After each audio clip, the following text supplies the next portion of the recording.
Good morning, students. So today again I am here to explain the first chapter of our poem, जिसका नाम है The Heart of the Tree, and which is being written by Henry Cuyler Bunner. Henry Cuyler Bunner इसके एक कवि हैं जो कि एक American novelist, journalist as well as a poet, जो कि एक नॉवेलिस्ट भी रह चुके हैं, जर्नलिस्ट भी रह चुके हैं और एक कवि भी हैं। और heart of the tree title से ही लगता है कि पोयम क्या कहना चाह रहा है। हार्ट ऑफ द ट्री मतलब ट्री का heart, what a tree wants to say to us, पेड़ हमसे क्या कहना चाह रहा है।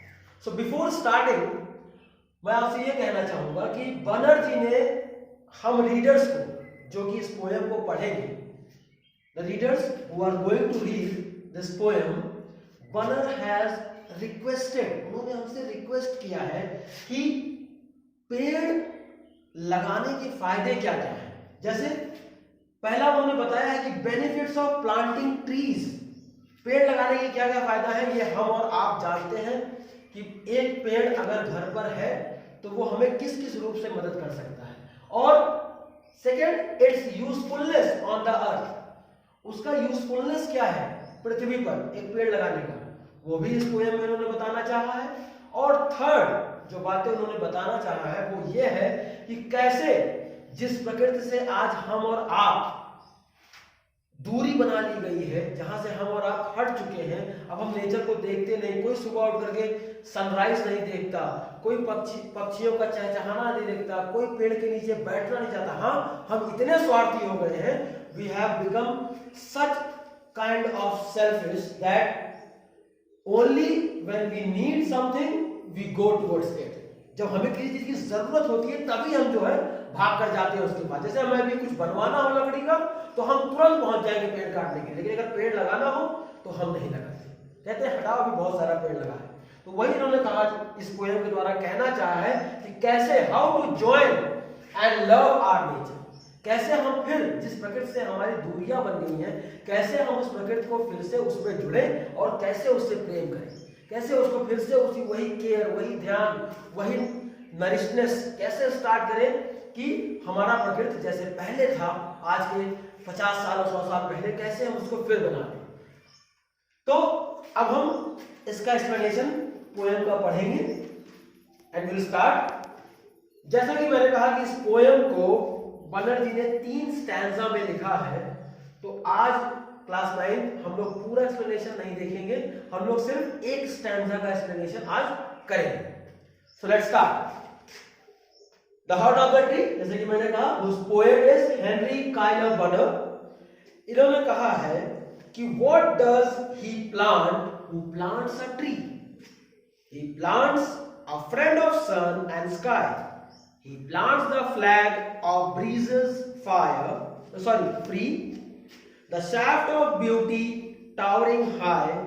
He plants a home to heaven anigh, for song and mother croon of bird, in hushed and happy twilight heard, the travel of heaven's harmony. These things he plants who plants a tree. तो आज हम इसी stanza का explanation देखेंगे। What does he plant who plants a tree? बहुत ही simple sentence में Henry जी ने हमसे एक सवाल किया है और हमें आपको लगता है कि बहुत सिंपल वे में, पहले ही लाइन में इन्होंने हमसे पूछा एक सवाल कि what does he plant who plants a tree? That means if we are planting a tree, what are we planting? मतलब अगर हम कोई पेड़ लगा रहे हैं तो हम वाकई में क्या लगा रहे हैं? सिर्फ एक पेड़ लगा रहे हैं? दिखने में ये लाइन बहुत ही सिंपल है, लेकिन उनका मतलब समझिए कि ये लाइन कह क्या रही है कि हम सिर्फ पेड़ नहीं लगाते, हम जो है एक जीवन लगा रहे हैं जो हमारे लिए ही नहीं, हमारी आने वाली पीढ़ियों के लिए भी ये यूजफुल रहेगी। और क्या कहा इन्होंने? Who plants a tree. अब इसका जवाब जो है हम इस नीचे के स्टैंजा में पाएंगे। नीचे की जो लाइंस दी हुई हैं कि what does he plants a tree, इस सवाल का जवाब देने के लिए हमारे नीचे की लाइंस हैं। पहला लाइन क्या कहता है? He plants a friend of sun and sky. अब जो भी पेड़ लगाता हो, चाहे हम हो चाहे आप हो और एनीवन, जो भी लगाता है पेड़, वो सिर्फ पेड़ नहीं लगाता। पहला पॉइंट क्या कहता है कि he plants a friend of sun and sky, means he is planting a friend of sun and sky, मतलब वो सूर्य और आसमान दोनों का एक दोस्त लगा रहा है, सिर्फ पेड़ नहीं। वो एक ऐसा जरिया है, वो एक ऐसा नेटवर्क है जो कि सन और स्काई दोनों का फ्रेंड भी है, जिसकी मदद से अगर आज हम ऑक्सीजन या सांस ले पाते हैं, या जो ये बारिश होती है, या जो हमें छांव मिलता है, जो ये समय समय पर मौसम बदलते हैं, किसके कारण? ये तुम्हें लगता है कि सिर्फ सूरज और आसमान के कारण है? No, it is because of the plantation of trees. पेड़ को लगाने से ही ये सारे ऋतुएं, ये सारे मौसम जो बदलते हैं, धूप छांव, ये गर्मी का आना, ठंडी का आना, ये सब सिर्फ पेड़ के बदौलत है। सेकेंड लाइन क्या कहती है कि he plants the flag of breezes free. He plants the flag of breezes tree, means वो पेड़ ही नहीं है, जो पेड़ हम लगाते हैं जब वो लहराता है हवाओं के साथ तो देखने में कितना आनंद आता है। यहाँ पर हेनरी जी ने कहा है कि जब वो पेड़ हवा के साथ लहरा रहा होता है तो ऐसा लगता है कि मानो जैसे हमारा राष्ट्रीय ध्वज तिरंगा लहरा रहा। कोई भी झंडा अगर हम लगा देते हैं तो आप देखते हो कितने इत्मीनान से वो हवा के साथ लहराता रहता है, जैसे उसे कोई टेंशन नहीं है। The shaft of beauty towering high. Shaft means कि लकड़ी का तना जो कि लंबा सा है, टावरिंग मीन्स लंबा सा, हाई, हाई मीन्स ऊंचा, और ऐसा लग रहा है कि जैसे वो खूबसूरत सी डाल, वो खूबसूरत सा लंबा पेड़ उस हवा के झोंके के साथ आराम से बिल्कुल अपने मस्त माहौल में लहरा रहा है हवाओं के साथ। He plants a home to heaven anigh. Anigh means नजदीक। जो भी पेड़ लगाता है वो ऐसा लगता है कि मानो उसने अपने घर के बगल स्वर्ग लगा दिया। अनाय का मतलब होता है बगल। अब आपके दिमाग में या हम रीडर्स के दिमाग में यह सवाल आता है कि क्या घर के बगल में पेड़ लगा देने से ही स्वर्ग है? आइए देखते हैं कि कैसे इस लाइन को नीचे की 3 लाइनों ने सपोर्ट किया है। How the last 3 lines have supported the line he plants a home to heaven and earth। कैसे ये नीचे की 3 लाइनें इस लाइन को सपोर्ट कर रही हैं, क्या कहते हुए कि जो भी anyone who is planting a tree near to his or her house is making a heaven। ऐसा लग रहा है कि मानो वो पेड़ नहीं, मानो वो जन्नत बना रहा, स्वर्ग बना रहा। और कैसे? For song and mother croon of bird in hushed and happy twilight heard। twilight heard।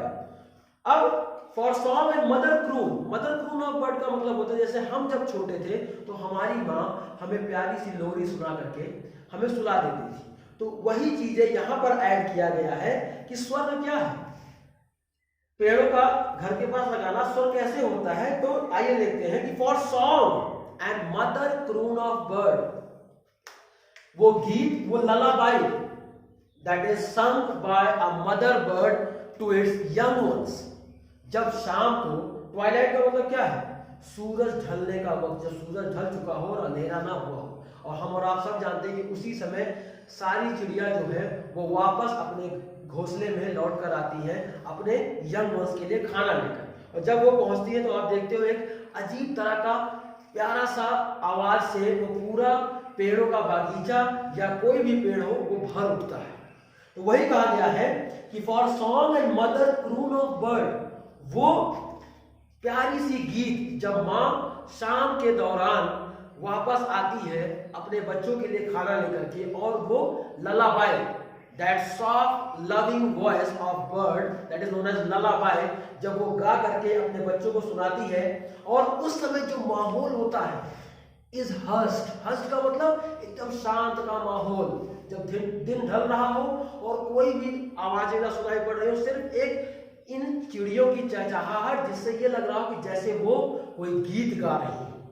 The travel of heavens harmony, और यही माँ मदर बर्ड जो कि गीत गा रही है, वही वाकई में उस समय ऐसा प्रतीत होता है, it feels like seriously we are in heaven. The travel of heavens harmony, और उसी समय वो स्वर्ग में जो शांति होती है, वो जो नॉइज, ट्रेवल मीन्स जो शार्प नॉइजेस होते हैं पक्षियों के चहचहाने के, वो ऐसा प्रतीत होता है कि वाकई में हमारे घर के बगल लगता है कि वाकई में स्वर्ग का निर्माण हुआ है।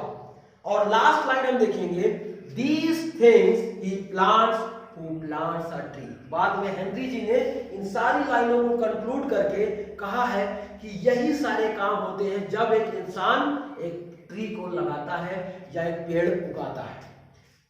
Okay, thank you class. So आज सिर्फ और सिर्फ हम एक स्टैंजा का ही एक्सप्लेनेशन करेंगे, आगे के स्टैंजास का एक्सप्लेनेशन हम लोग कल करेंगे। Thank you.